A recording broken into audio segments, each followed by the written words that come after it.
Welcome to Coaching for Creatives with Kirsten. My name is Kirsti Call. I'm a therapist-trained life coach and a children's book author. Together, we'll get the drama out of our lives and onto the page. Let's get started. You are listening to Episode 53, Processing Emotion. When my first two kids were really little, I made a book of emotions for them. I took pictures of them when they were sad, happy, frustrated, angry, excited, etc. And I made a very simple book with facial expressions to help them name their feelings. I have no idea where that book is now. That was almost 20 years ago, right? But sometimes, even as an adult, I feel like I need a manual when it comes to understanding emotions, figuring out why I'm feeling what I'm feeling, understanding other people's emotions, etc. So let's talk about why we have emotions. What is the purpose of emotions? Well, emotions communicate our needs. When we're feeling something, it's because something is important. We've talked about how our feelings lead to actions and emotions lead us to decisions. Emotions give us information about what we're experiencing and what actions to take. For example, if we're feeling angry, it's probably because we're not getting something we want or getting something we don't want, or our boundaries are being breached, right? Or if we're feeling envy, it's because we wish we had something someone else has. Another thing emotions do so well is connect us with ourselves and with other people. I also want to point out there are no good or bad emotions. Emotions are neutral. It's what we do with our emotions that really matters. Many times we get caught up in a meta emotions where we are ashamed of feeling sad or angry about feeling ashamed. We have feelings about our feelings. Your emotions do not define you. You are not your emotions. You are just experiencing them. So if you find yourself describing yourself as an anxious person or an angry person, delete that thought.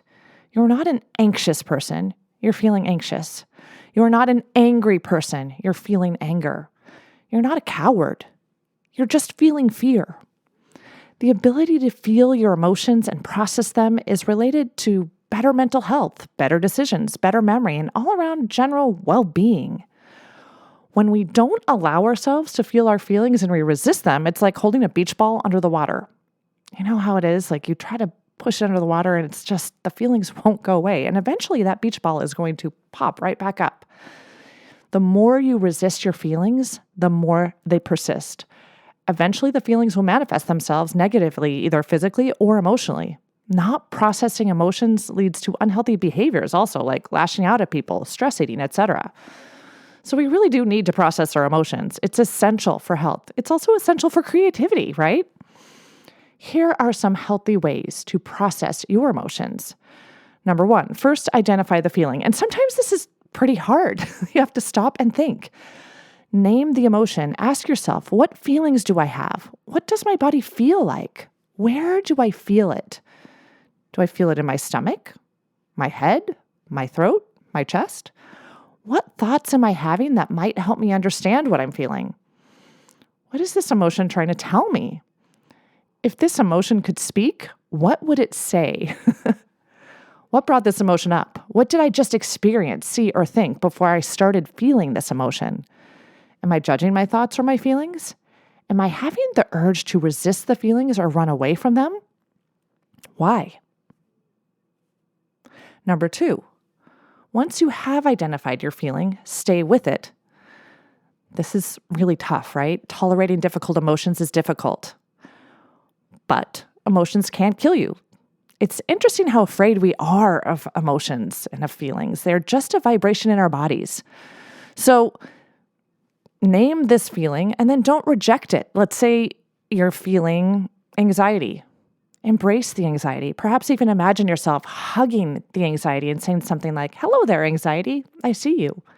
I hear you. I acknowledge you. I see that you're here, anxiety." Number three, breathe. Breathe into the feeling and bring curiosity with the breath. Now ask yourself, can I handle this feeling? Why do I think I can't handle it? Do I think something bad will happen if I allow the feeling? How bad is this feeling on a scale of 1 to 10, where 1 is not bad at all and 10 is the absolute worst ever?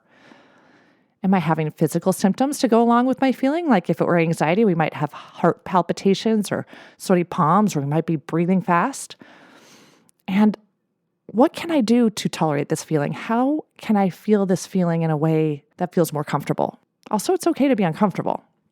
Number 4, don't judge yourself for feeling what you're feeling. Be curious, not judgmental. Ask yourself, why am I feeling this? And give yourself permission to feel what you feel without the judgment. What you're feeling is not right or wrong. It's not bad or good. It just is. Number 5, do something with the feeling.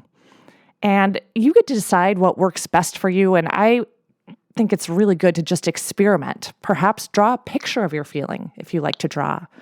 Write in your journal if that's something that you like. Talk it out with a trusted friend. And you can either vent or you can talk it out and listen to what they have to say. Exercise. Sometimes good heart-pounding exercise makes all the difference. Play music. Be mindful by really paying attention to your physical sensations. Allow yourself to cry. Allow yourself to scream. Punch a pillow. Meditate. Rip paper. Walk in nature. Again, just experiment with what works for you and your emotions. Different things work for different people. Number 6, seek to understand. All of the questions I'm posing in this podcast will help you understand your emotions. Digging deeper into the why of it can be tough, and it can also be healing. Here are more questions you can ask yourself in order to better understand why you're feeling what you're feeling. Do I feel misunderstood? Do I feel unheard? Do I feel disrespected? How have I contributed to this feeling? Is this emotion related to childhood memories? Am I feeling this way because I'm resisting the emotion? Is there something I need to do right now that will help? Number 7, let go. This is extremely hard. But feelings are meant to share their message and then go after about 90 seconds. Remember the exercise I've mentioned several times on this podcast, 90-second feelings? What you do is set a timer for 90 seconds and allow yourself to feel all of the feelings, all of them, or all of the one feeling. Feeling it fully and fully immersing yourself in that feeling. And after 90 seconds, the feeling will dissipate as long as you don't re-trigger it with your thoughts, right? If you're having a hard time letting it go, try taking deep breaths, and as you inhale, imagine your mind clearing out the thoughts. And as you exhale, imagine the emotion melting out of your body because it has completed its job. It's told you what you need to know. Once you have allowed yourself to feel your feelings, you may be spurred to action. Maybe you need to apologize to someone, or perhaps it's time to reestablish a boundary. Maybe you need to address distorted thinking by changing your narrative.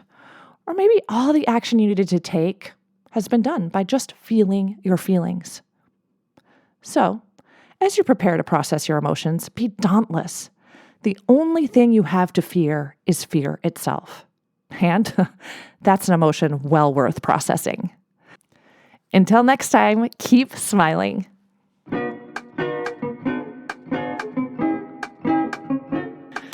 If you like what you've heard, check out my Get Yourself Unstuck program. Go to KirstenCall.com. That's KirstineCall.com and schedule a free consultation today. Coaching for Creatives is produced by Kirsti Call. Music and audio engineering by James Call.